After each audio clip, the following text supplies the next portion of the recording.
Bismillahirrahmanirrahim. Assalamualaikum warahmatullahi wabarakatuh. Innal hamdalillah nahmaduhu wa nasta'inuhu wa nastaghfiruh wa na'udzu billahi min shururi anfusina wa sayyiati a'malina. May yahdihillahu fala mudilla lahu wa may yudlil fala hadiya lahu. Asyhadu an la ilaha illallah wahdahu la syarika lahu wa asyhadu anna Muhammadan 'abduhu wa rasuluh. Allahumma shalli wa sallim wa barik wa an'im 'ala hadzal nabiyil karim wa rasulil 'azim sayyidil gharil muhajirin wa qaidil mujahidin Muhammadin wa 'ala alihi wa ashabihi wa man tabi'ahum bi ihsanin ila yaumiddin. فقال الله تعالى في كتابه الكريم وهو أصدق القائلين يا أيها الذين آمنوا اتقوا الله حق تقاته ولا تموتن إلا وأنتم مسلمون أما بعد معاشر المسلمين والمسلمات rahimani wa rahimakumullah, jamaah salat subuh Masjid Nur Sa'adah yang dirahmati Allah Subhanahu wa taala. Marilah kita sama-sama senantiasa memuji Allah Subhanahu wa taala atas semua limpahan karunia dan nikmat-Nya. Di antaranya adalah taufik dan hidayah dari Allah Subhanahu wa taala. Kita diberikan kemampuan untuk mendatangi masjid-masjid Allah Subhanahu wa taala, diberikan kemudahan untuk mendatangi salat berjamaah. Maka ini diantara nikmat taufik pertolongan dari Allah Subhanahu wa taala, karena tanpa itu semua rasanya sulit untuk melangkahkan kaki kita di pagi hari untuk menuju masjid-masjid Allah Subhanahu wa taala. Bahkan ketika muadzin berkumandang hayya 'alas shalah, maka jawaban kita la haula wala quwwata illa billah. Ini menunjukkan bahwasanya kita tidak ada kekuatan sedikit pun, tidak ada daya dan upaya, melainkan semuanya adalah pertolongan dari Allah Subhanahu wa taala. Maka kita syukuri setiap hidayah, setiap pertolongan Allah yang Allah berikan kepada kita untuk senantiasa kita gunakan di dalam ketaatan kepada Allah Subhanahu wa taala. Salat serta salam semoga tercurah kepada baginda Rasulullah sallallahu alaihi wasallam sebagai suri tauladan kita semuanya. Mudah-mudahan kita berusaha di atas sunnah-sunnahnya dengan harapan kita mendapatkan pertolongan nanti pada hari kiamat dengan syafaat Rasulullah sallallahu alaihi wasallam. Kaum muslimin rahimani wa rahimakumullah, alhamdulillah pada kesempatan pagi ini saya bisa hadir di tengah Bapak Ibu semuanya. Mudah-mudahan Allah Subhanahu wa taala senantiasa memberkahi setiap langkah kita, memberikan ridho kepada kita semuanya, dan mudah-mudahan kita senantiasa diberikan oleh Allah Subhanahu wa taala istiqamah untuk senantiasa berada di atas sunnah-sunnah Rasulullah SAW dan menjalani setiap ketaatan kepada Allah Subhanahu wa taala. Pada kesempatan ini izinkan kami menyampaikan satu tema materi yang mungkin ini sudah sering disampaikan, akan tetapi kita perlu mengulang kembali tentang bagaimana kita sebagai orang tua. Karena kita semuanya senantiasa punya dua posisi, ya, sebagai anak dan sebagai orang tua. Kita selamanya adalah anak bagi orang tua kita, ya, dan kita adalah sebagai orang tua bagi anak-anak kita. Dua hubungan yang saling mempengaruhi. Kita berbuat baik kepada orang tua, maka insya Allah anak-anak kita pun akan berbuat baik kepada kita. Birru aba'akum tabirrukum abna'ukum. kalau kita berbuat baik kepada orang tua, maka salah satu jaminannya maka anak-anak kita pun akan berbuat baik kepada kita. Bapak Ibu yang dirahmati Allah Subhanahu wa taala, orang tua kita adalah orang tua terbaik. Mereka sudah memberikan pendidikan kepada kita, pendidikan yang terbaik. Posisi kita hari ini adalah karena kedua orang tua kita. Akan tetapi pertanyaannya, sudahkah kita ini menjadi orang tua terbaik bagi anak-anak kita? Orang tua, insya Allah orang tua kita adalah mereka pendidik terbaik. Tetapi pertanyaannya, sudahkah kita menjadi pendidik terbaik untuk anak-anak kita? Bapak Ibu yang dirahmati Allah Subhanahu wa taala, satu renungan di dalam surat Ghafir ayat 7 sampai 9. Tentunya kita sebagai orang tua menginginkan kita mendidik anak-anak kita, menginginkan satu generasi yang soleh, generasi yang baik. Kalau ditanya, ya, seberapa pentingkah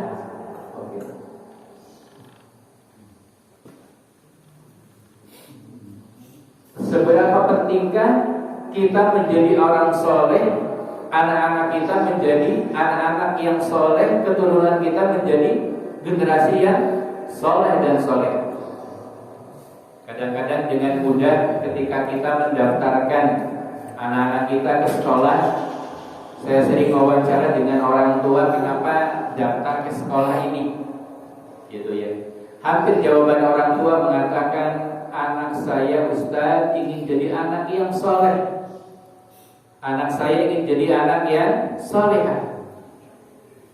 Maka Bapak Ibu yang dirahmati Allah Subhanahu wa taala, perhatikan, ya, kenapa kita harus menjadi generasi yang soleh dan solehah? Disebutkan di dalam surat Ghafir, Allah Subhanahu wa taala berfirman, alladzina yahmiluna al-'arsy wa man hawlahu yusabbihuna bihamdi rabbihim wa yu'minuna bihi wa yastaghfiruna lilladzina amanu rabbana wasi'ta kulla syai'in rahmah wa 'ilma faghfir lilladzina tabu wattaba'u sabila wa qihim 'adzabal jahim. Alladzina yahmiluna al-'arsy, para malaikat yang mendapatkan tugas. Yahmiluna al-'arsy, yang mereka memegang arsy, memikul arsy. Di antara tugas malaikat Allah, ada para malaikat yang diberikan tugas spesial. Mereka adalah yang memikul arsy Allah Subhanahu wa taala. Ini termasuk malaikat yang spesial. Malaikat-malaikat yang punya kedudukan khusus di sisi Allah Subhanahu wa taala. Mereka yusabbihuna bihamdi rabbihim. Selain tugas mereka memikul arsy, mereka adalah yang senantiasa beristighfar. Ya, yusabbihun, mereka yang bertasbih. Ini salah satu tugas, ya, malaikat Allah Subhanahu wa taala. Mereka semuanya bertasbih kepada Allah Subhanahu wa taala dengan memuji Rabb mereka. Wa yu'minuna bih, dan mereka beriman kepada Allah Subhanahu wa taala. Wa yastaghfirun. Ini ada yang menarik. Mereka bertasbih kepada Allah, mereka beriman kepada Allah, lalu mereka membacakan istighfar, mereka memintakan ampunan. Untuk siapa? Lilladzina amanu, untuk orang-orang yang beriman. Orang-orang yang beriman, ya, mereka mendapatkan doa dari malaikat berupa mereka dimintakan ampun oleh para malaikat Allah Subhanahu wa taala. Di antara doanya, Rabbana wasi'ta kulla syai'in rahmatan wa 'ilma. Rabb kami, sesungguhnya rahmat dan ilmu Engkau meliputi segala sesuatu. Faghfir lilladzina tabu, maka ampunilah orang-orang yang bertaubat. Wattaba'u sabila, dan orang-orang yang mengikuti jalanmu. Wa qihim 'adzabal jahim, dan pelihara mereka dari azab api neraka. Jamaah yang dirahmati Allah Subhanahu wa taala, orang yang beriman pasti mereka akan senantiasa mendapatkan doa dari malaikat. Ada satu yang lebih menarik jamaah yang dirahmati Allah Subhanahu wa taala. Doa berikutnya yang perlu menjadi catatan kita hari ini, kenapa kita harus menjadi generasi yang soleh dan soleha? Malaikat melanjutkan doanya, Rabbana wa adkhilhum jannati 'adnin allati wa'adtahum. Doa para pemikul arsy ini, ya, mereka meminta kepada Allah Subhanahu wa taala, mendoakan siapa? Mendoakan orang-orang yang beriman dengan kalimat berikutnya, wa adkhilhum, dan masukkanlah mereka orang-orang yang beriman itu ke dalam surga Aden allati wa'adtahum, yang telah Kau janjikan kepada mereka, wa man salaha min abaihim wa azwajihim wa dzurriyyatihim. Ini yang harus kita garis bawahi. Di antara doa malaikat adalah mendoakan wa man salaha min abaihim, dan orang-orang saleh. Dari siapa? Dari bapak-bapak mereka. Wa min azwajihim, dan dari pasangan-pasangan mereka, dari istri-istri mereka. Wa dzurriyyatihim, dan dari keturunan mereka. Doa spesial dari malaikat yang Allah muliakan. Jamaah yang dirahmati Allah Subhanahu wa taala, arsy Allah itu adalah ciptaan Allah yang paling besar. Ya.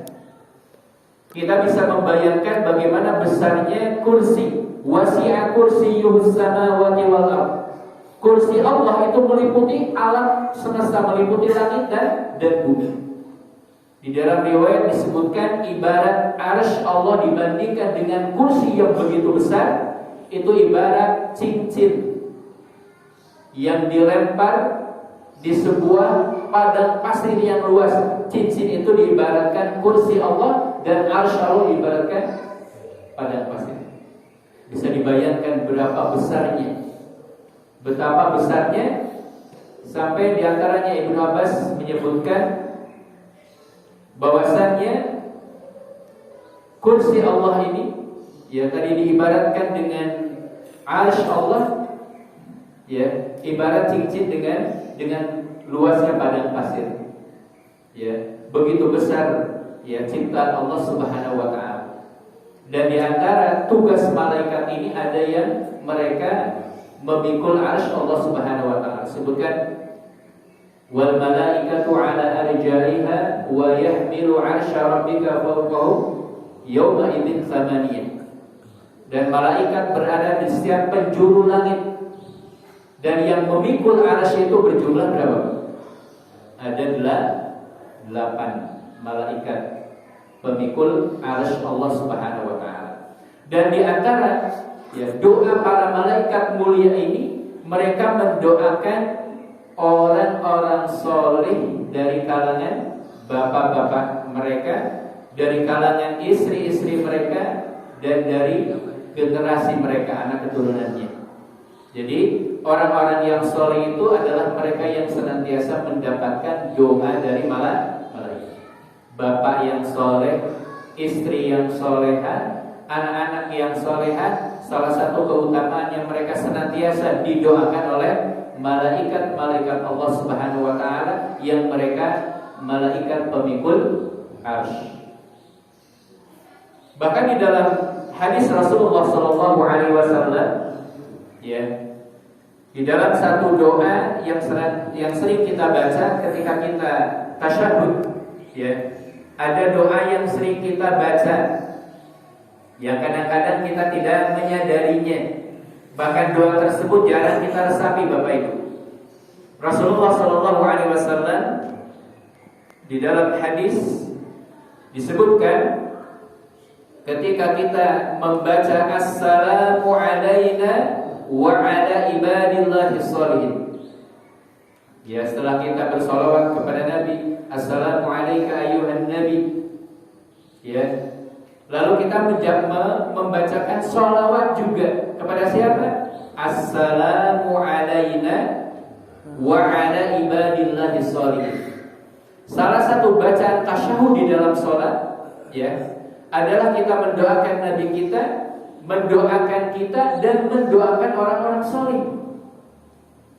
Bahkan Rasulullah SAW di dalam hadis disebutkan, di dalam riwayat Muslim, fa innakum idza qultumuha asabat kullu 'abdin salihin fis sama'i wal ardh.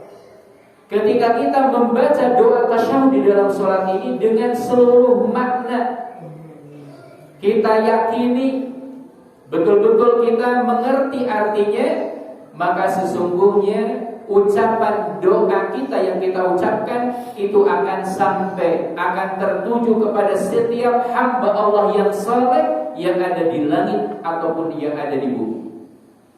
Masya Allah. Jadi ketika kita sedang tasyahud, ya, kita mengucapkan assalamu alayka ayuhan nabi wa rahmatullahi wa barakatuh, assalamu alayna wa ala ibadillahi sholihin. Doa orang-orang yang sholat ini, jamaah yang dirahmati Allah Subhanahu wa taala, doa kita akan sampai kepada orang-orang yang ada di sekeliling kita. Kita sesungguhnya saling mendoakan. Bahkan doa kita ini, ya, doa keselamatan ini, doa kebaikan ini akan sampai kepada hamba Allah, baik yang ada di mana, di dunia, yang ada di dunia ataupun yang ada bahkan di langit. Ya, itu kekuatan doa dari orang-orang yang sholat. Umpama di masjid ini ada yang sholat 50 orang, maka doa kebaikan kita ketika kita membaca wa ala ibadillahi sholihin, dan keselamatan, kebaikan, keberkahan itu bagi hamba-hamba Allah yang saleh, maka doa kita akan sampai kepada saudara kita.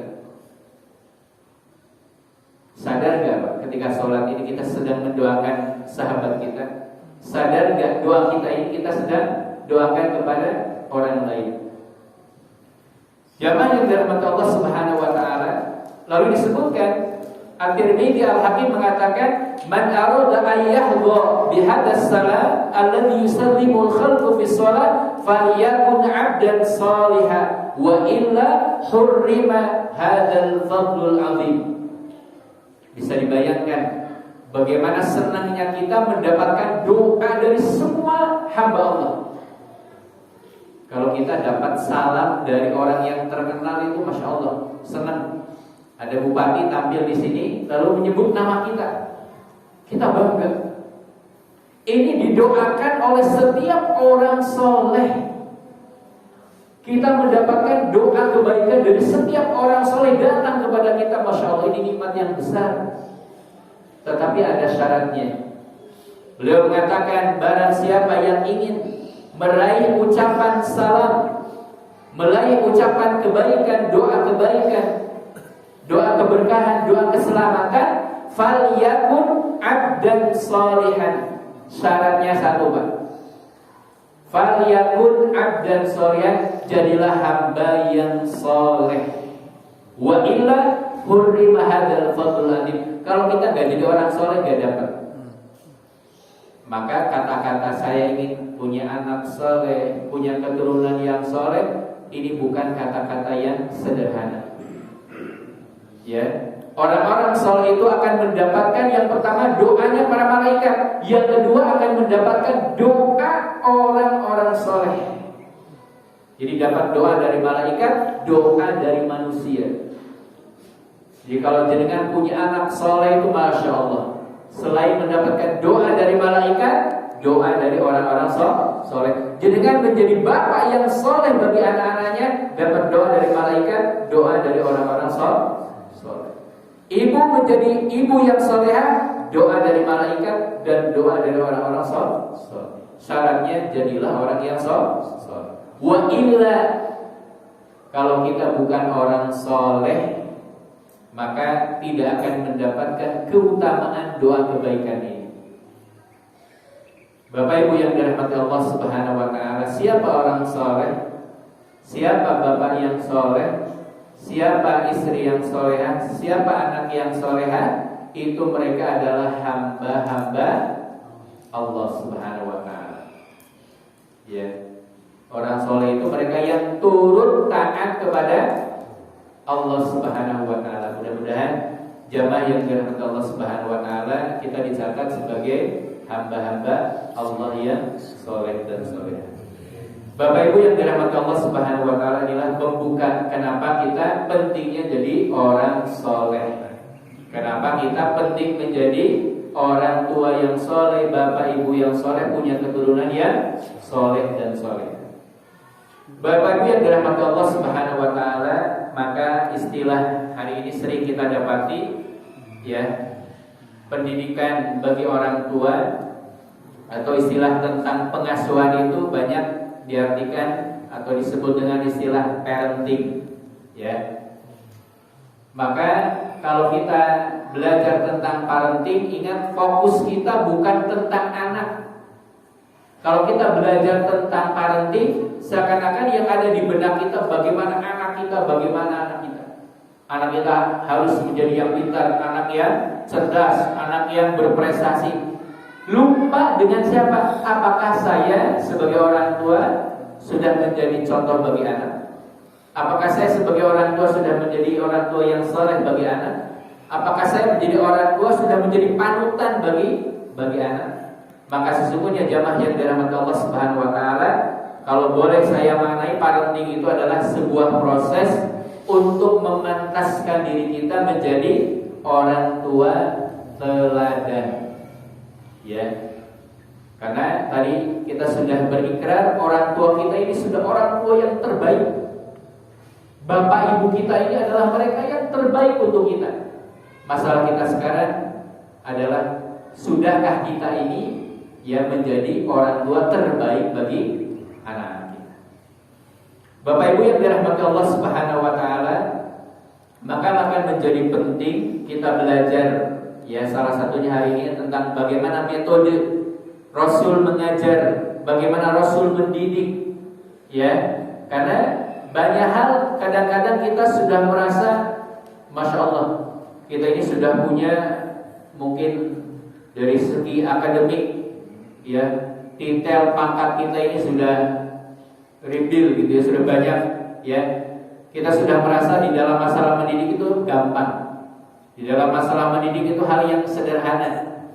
Maka Bapak Ibu yang dirahmati Allah Subhanahu wa taala, banyak orang tua yang merasa pede, ya, di dalam mendidik.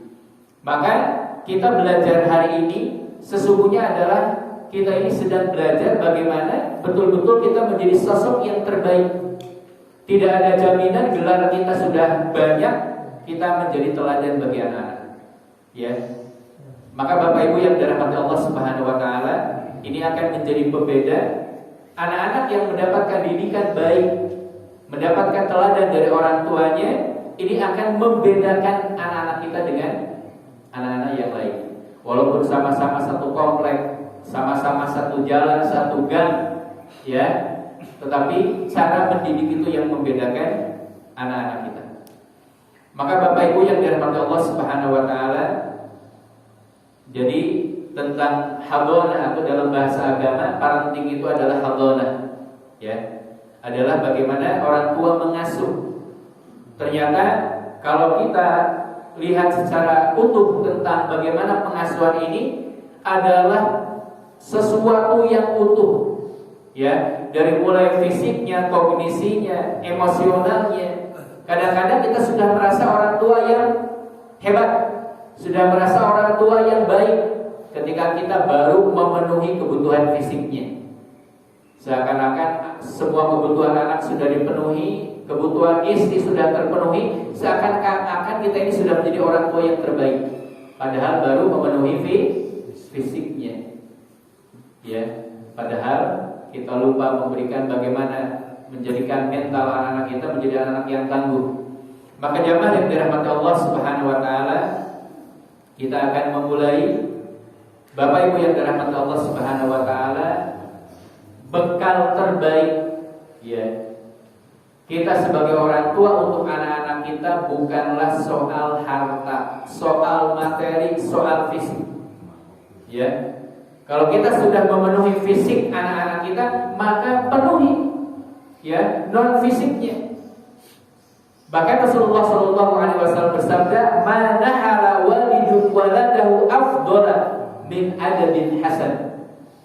Ya, tidak ada suatu pemberian yang lebih utama orang tua kepada anaknya melainkan apa? Adab yang baik. Pemberian orang tua yang paling istimewa, yang paling baik itu bukan meninggalkan harta warisan di sana sini, rumah di sana sini, perusahaan di sana sini, tapi yang terbaik adalah pendidikan yang baik. Maka jamaah yang dirahmati Allah Subhanahu wa taala, kita akan memasuki yang pertama, bagaimana Al-Qur'an ya membimbing kita di dalam masalah tentang pendidikan. Saya namakan ini adalah core kurikulum. Ini adalah kurikulum inti yang harus ada di setiap rumah. Ini adalah kurikulum yang harus dijalankan di setiap rumah kita. Karena di sekolah sudah punya kurikulum, ya. Yang gak ada itu kadang-kadang tidak semua rumah menyiapkan kurikulum. Bahkan pendidikan di rumah cenderung liar, apa adanya, ya. Sifatnya apa? Di rumah itu mungkin apa? Natural. Orang tuanya pedagang ya gak jauh. Orang tuanya mungkin petani, ya pola didiknya gak jauh. Ya mending yang dosen gitu ya, mungkin sedikit. Bapak Ibu yang dirahmati Allah Subhanahu wa taala, saya masih ingat ada satu kejadian ini sudah hampir 15 tahun.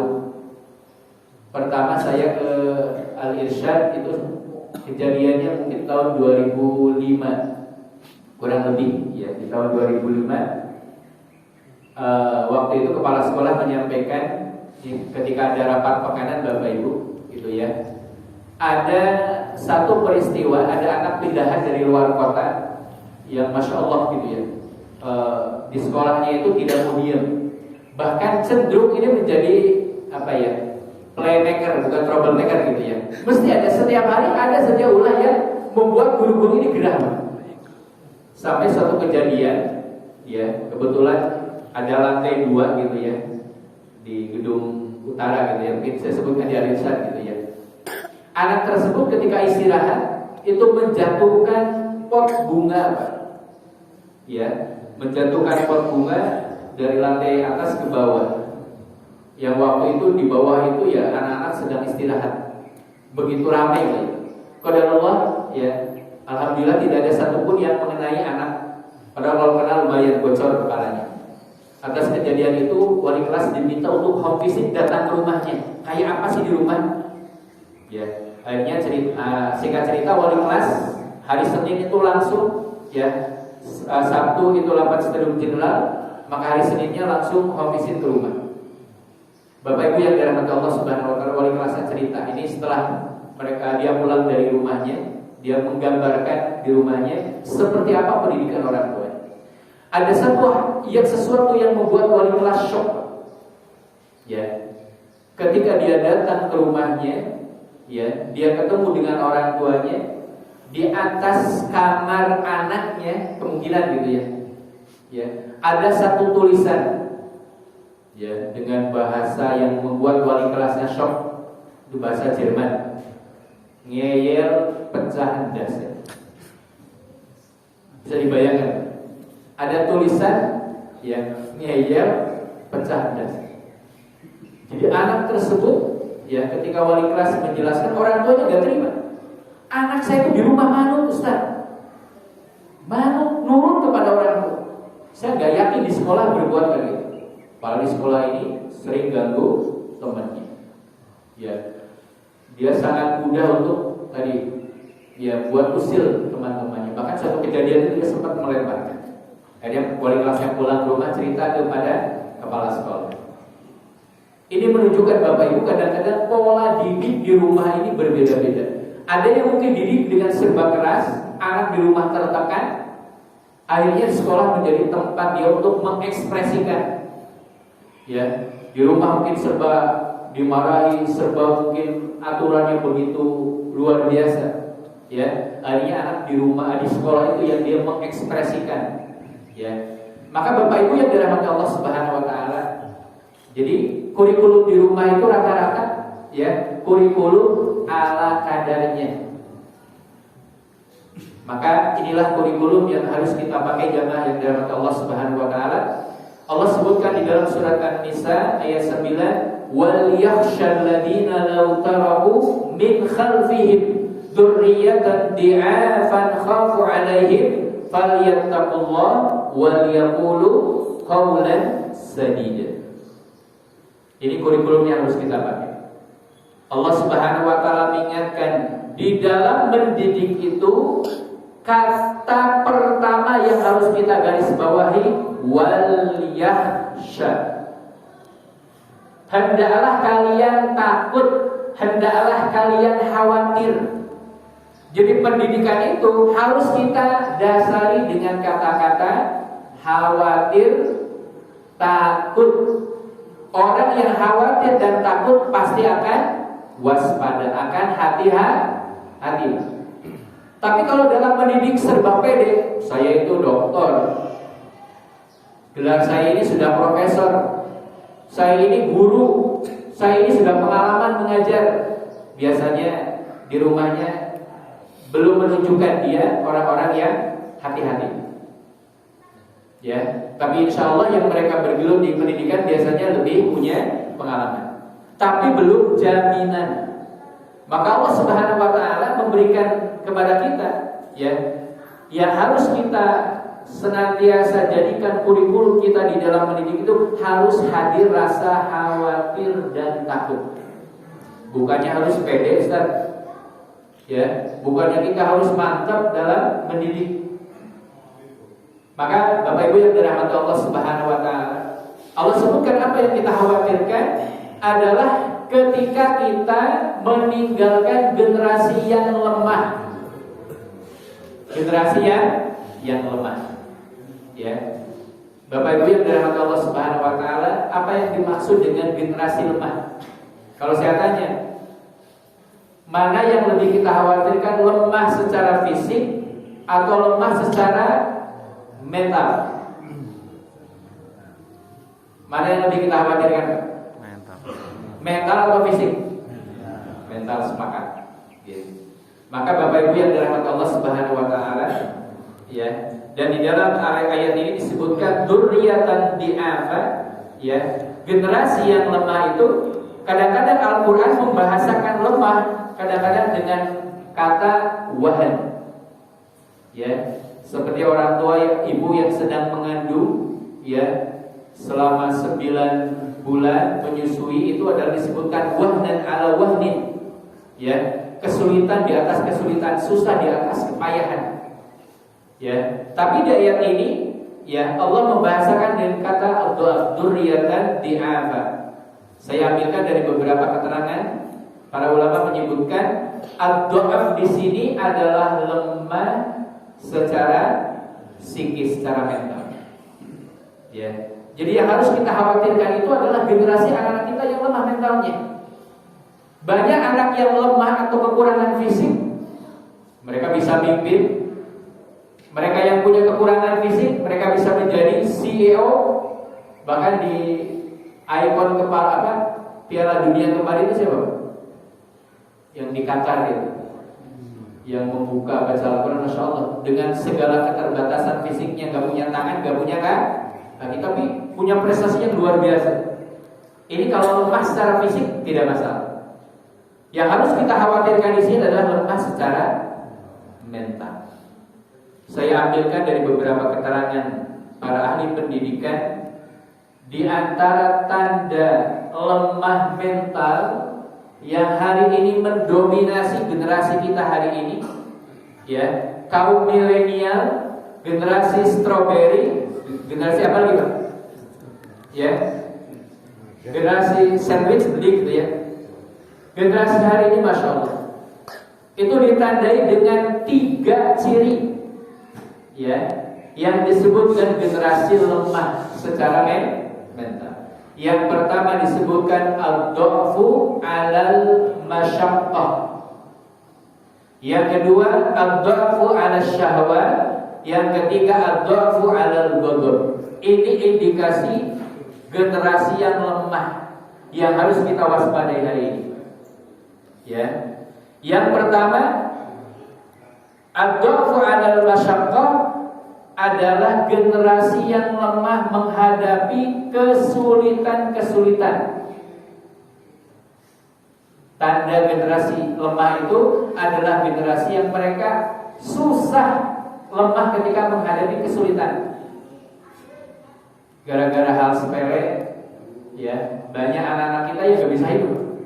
Saya pernah ditanya, Ustaz, saya mau konsultasi, anak saya itu gara-gara AC-nya mati saja gak bisa tidur, nangis, ngamuk.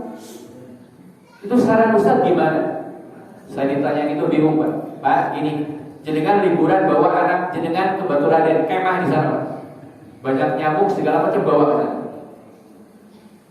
Ini gara-gara AC saja, Masya Allah, ini begitu lemahnya generasi hari ini. Gara-gara minta sesuatu gak dikasih, ngamuknya luar biasa. Kita lihat kejadian-kejadian hari ini, Masya Allah, gara-gara hal sepele banyak orang tuanya menjadi korban. Ini kesalahan siapa, Bapak Ibu? Kesalahan siapa? Orang tua sadar, ya, yang menjadikan mereka melemah secara mental adalah pola didik kita. Masya Allah, sejak bayi, apalagi anak pertama, ya, semua kebutuhannya dipenuhi, semua diberikan, ya. Bahkan ada kata-kata kadang-kadang, nah, kamu itu jangan kayak bapak dulu itu sulit, kamu jangan sampai kayak bapak. Ini benar apa benar, Pak? Salah. Ya, itu pendidikan melemahkan anak-anak kita. Banyak orang tua yang nggak sadar, seakan-akan dia memberikan semua keinginannya itu adalah bentuk kasih sayang. Padahal itulah kita sedang melemahkan mereka. Ada sebuah ilustrasi bangsa yang hebat, bangsa yang kuat, ya, itu akan melahirkan bangsa yang lemah. Bangsa yang kuat, bangsa yang hebat itu akan melahirkan generasi yang lemah. Generasi yang lemah akan melahirkan generasi yang menderita. Generasi yang menderita akan menghasilkan generasi yang kuat. Itulah siklusnya. Orang kalau sudah susah, dia akan berjuang hidup, dia akan naik. Tetapi kalau gak kuat, ya, karena sudah enak, dia gak mau anak-anaknya menjadi anak-anak yang menderita, akhirnya dia memberikan pendidikan yang seperti itu. Akhirnya lahirlah anak-anak yang lemah. Anak-anak lemah itulah siklusnya, Bapak. Ya, maka jangan sampai kita ini merasa mencintai anak-anak kita, menyayangi anak-anak kita, menjadikan mereka generasi yang lemah. Ada istilah fly or fight. Ya, kadang-kadang ada bahasa kita yang nggak sadar. Anak kita mungkin punya mainan rusak. Bahasa kita apa? Jangan nangis, nanti ibu belikan 10. Jangan nangis, nanti ibu belikan yang lebih bagus lagi. Kenapa nggak ngomong, kamu jangan nangis, nah ini masih bisa diperbaiki, ya, nanti kita perbaiki bersama. Ya, kadang-kadang kalimat-kalimat itu menjadikan mereka anak-anak yang lemah. Seakan-akan bapak ibu itu adalah tempatnya duit, ATM di rumah. Ya, ini sesungguhnya kitalah yang menjadikan mereka generasi lemah. Contoh pola asuh kita dengan adanya, mohon maaf, ya, dulu kita mungkin belum dipakaikan mungkin hari ini popok, ya. Zaman kita dulu mungkin ya ketika mungkin BAB atau pup gitu ya, atau pipis, ya, orang tua bangun. Ya. Jadi pola didik kita ini kadang-kadang coba, anak itu sebenarnya lahir dalam keadaan fitrah, mengenal waktu. Contoh ketika mungkin anak pipis dia nangis, ya, anak mungkin dia pup dia nangis, ya. Itu anak sudah punya waktu. Akan tetapi karena pola kita asuhnya kadang-kadang tadi untuk memudahkan orang tua dipakailah apa popok. Akhirnya anak ya pipis di situ, mungkin juga BAB di situ, sudah nggak tahu waktu. Yang penting antem. Akhirnya apa? Itu merubah pola ya siklus anak kadang-kadang. Maka Bapak Ibu yang dirahmati Allah Subhanahu wa taala, kalau ditanya siapa yang menjadikan mereka lemah, sesungguhnya tidak lepas dari peran kita. Ya, ini salah satu tanda hari ini Bapak Ibu, anak-anak kita ini mereka tidak mampu menghadapi kesulitan hidup. Apa yang harus kita lakukan? Maka pendidikan kita harus berimbang. Ya, harus berimbang. Bahkan ketika dari sejak kecil dilatih untuk bahasanya untuk berjuang, dilatih untuk mereka bahkan mungkin menderita. Dalam artian menderita ini mereka berlatih gitu ya. Ini akan menjadikan mereka anak-anak yang kuat secara mental. Berbeda dengan anak yang serba ada serba diberi, minta apa mesti ada, minta itu serba diberi. Itu biasanya akan melahirkan anak-anak yang lemah. Berikutnya ad-dhafu 'ala syahwat. Anak-anak yang lemah menghadapi ujian syahwat. Hari ini ketika anak-anak kita begitu sulitnya menghindari yang namanya gadget, ini kan syahwat, ya. Maka jamaah yang dirahmati Allah Subhanahu wa taala itu pun tidak lepas dari pola didik kita. Apalagi di rumah pendidikannya serba yes, serba oke, tafadhol, silahkan, nyoh. Di rumah serba nyoh, serba ya, gak pernah mengatakan no. Ini hati-hati. Bisa dibayangkan ketika di rumah serba yes, serba silahkan, monggo, gak pernah mengatakan gak boleh nah. Ya, ini gak boleh, ini melanggar syariat, ini gak boleh, Islam ajar ini gak boleh. Tapi semuanya silahkan. Bisa dibayangkan ketika nanti seorang anak perempuan lepas dari orang tuanya, di rumahnya serba yes, ketika nanti mereka kuliah sudah ngekos, diajak anak temannya yang laki-laki, karena di rumah serba yes, dia sudah bisa mengatakan no.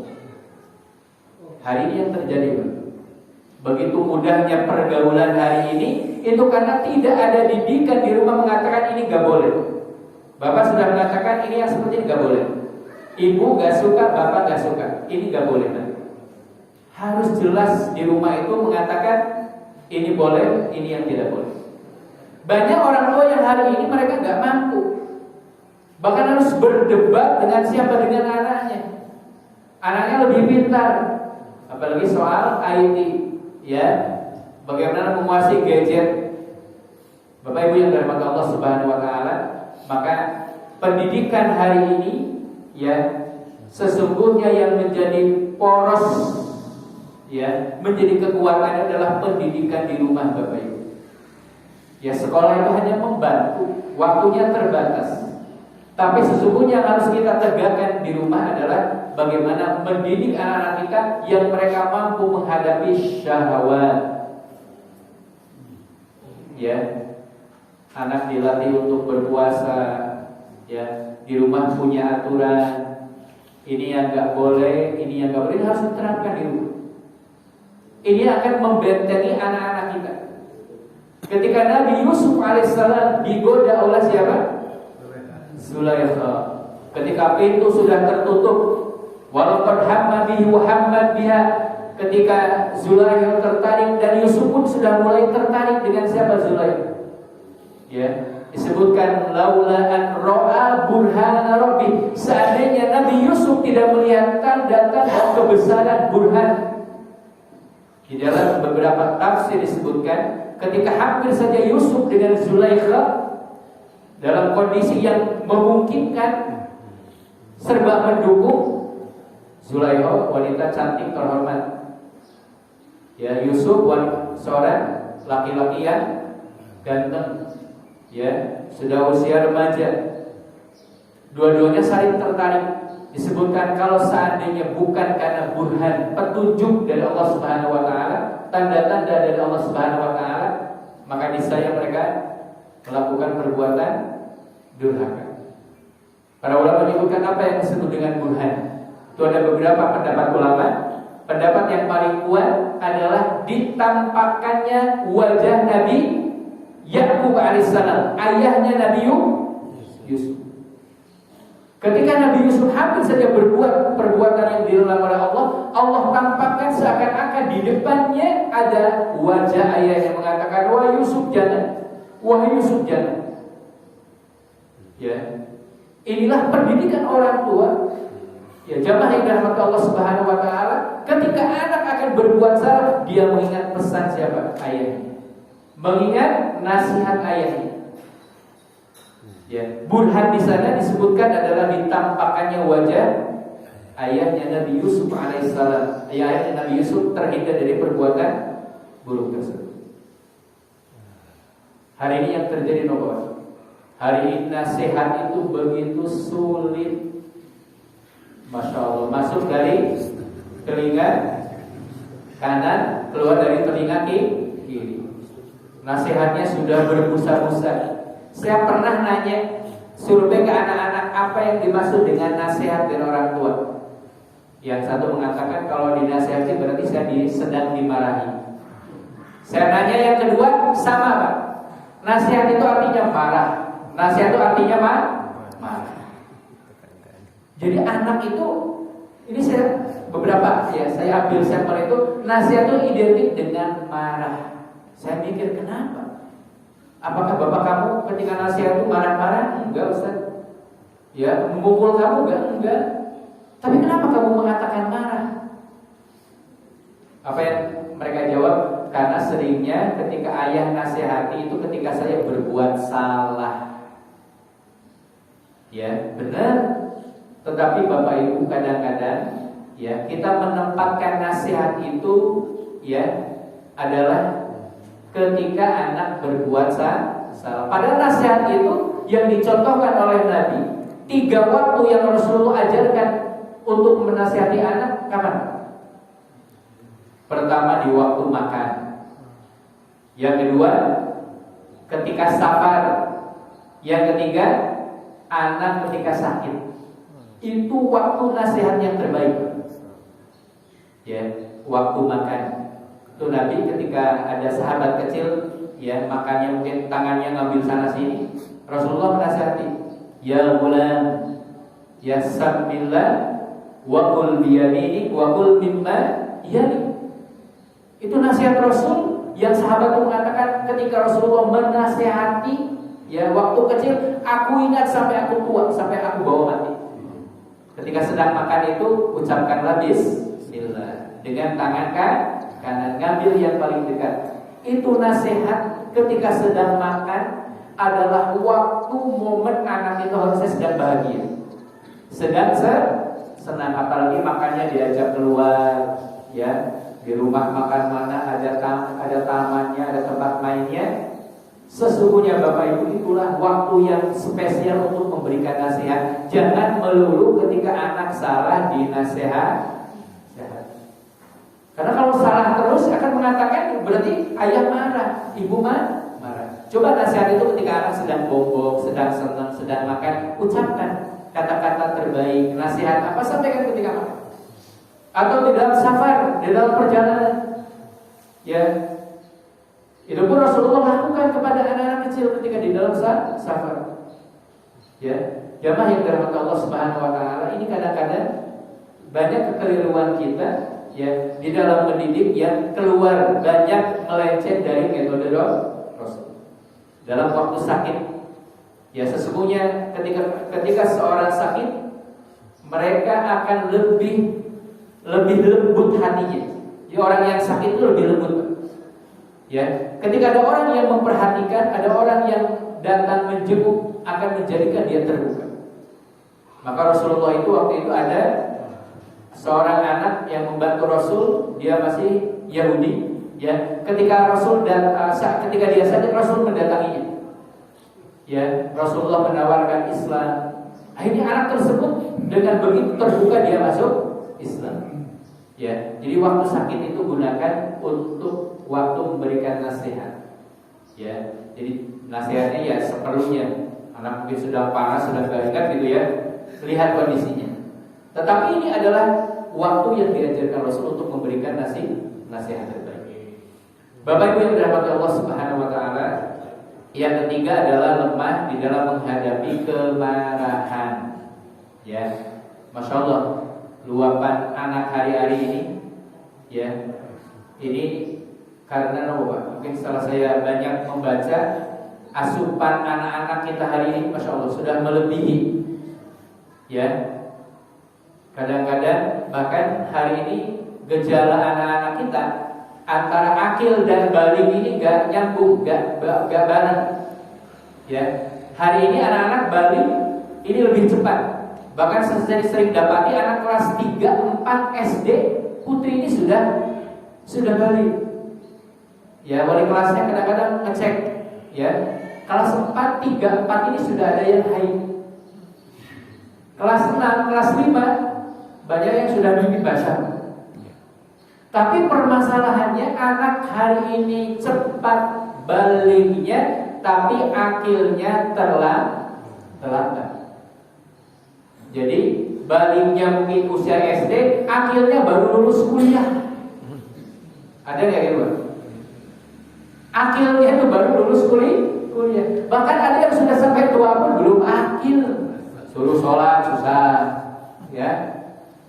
Itu tandanya belum akil. Padahal konsep Islam antara akil dan balik itu berjalan beriringan. Ya, ditandai di dalam fikih itu akil balik itu ditandai dengan usia 15 tahun. Berarti dalam konsep Islam 15 tahun itu sudah menjadi manusia seutuhnya. Bahkan konsep akil itu bukan hanya cerdas, ya, secara mental, tapi bisa jadi cerdas secara finansial. Artinya anak yang sudah akil itu sudah bukan merupakan kewajiban orang tua menafkahi. Sampai ada yang seperti itu. Rasul bayangkan usia 12 tahun sudah magang dengan pamannya. 12 tahun Rasul sudah magang. 15 tahun Rasul sudah punya penghasilan sendiri. Bahkan orang-orang Minang, saya baca biografi orang-orang Minang itu kenapa mereka menjadi para founding father bangsa ini. Ternyata mereka Masya Allah usia 10 tahun sudah ditendang dari rumah, tidurnya di surau. 12 tahun mereka sudah merantau. 15 tahun mereka sudah nikah. Hari ini yang terjadi apa? Usia 17 tahun bahkan lulus kuliah masih luntang. Ini karena konsep pendidikan kita ini gak sinkron.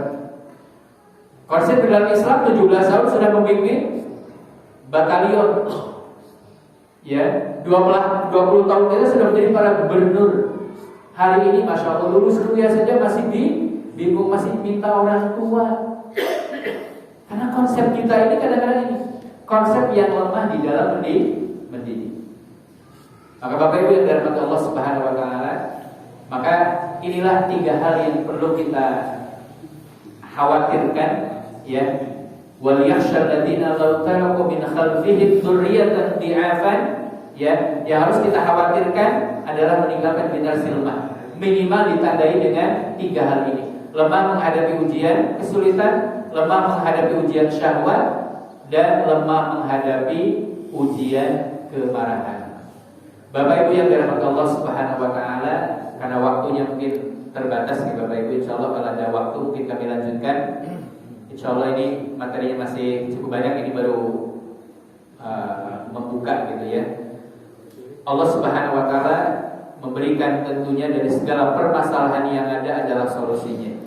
Maka solusinya di akhir ayat falyattaqullah wal yaqulu qawlan sadida. Ya, kurikulum yang harus kita bangun di rumah, kurikulum yang kuat, ya, tadi adalah kita melatih anak-anak kuat menghadapi segala kesulitan itu, ya. Kita latih anak-anak kita kuat menghadapi berbagai macam godaan-godaan nanti, ya. Dan kita latih anak-anak kita menjadi anak-anak yang murah pemaaf. Ini minimal akan membentuk pribadi-pribadi yang kuat. Maka kita sebagai orang tua, ya, falyattaqullah. Yang pertama yang harus kita tanamkan di dalam diri kita sebagai orang tua, kita harus menjadi model, role model kita bagi anak-anak kita menjadi orang tua yang soleh, orang tua yang paling baik, yang bisa dicontoh oleh anaknya. Wal yaqulu qawlan sadida, ya, dan ucapkanlah perkataan-perkataan yang baik. Hari ini mungkin kelemahan kita adalah masalah komunikasi, ya. Bapak Ibu yang dirahmati Allah Subhanahu wa taala, mungkin itu yang bisa kami sampaikan, ya. Mudah-mudahan ada manfaatnya dan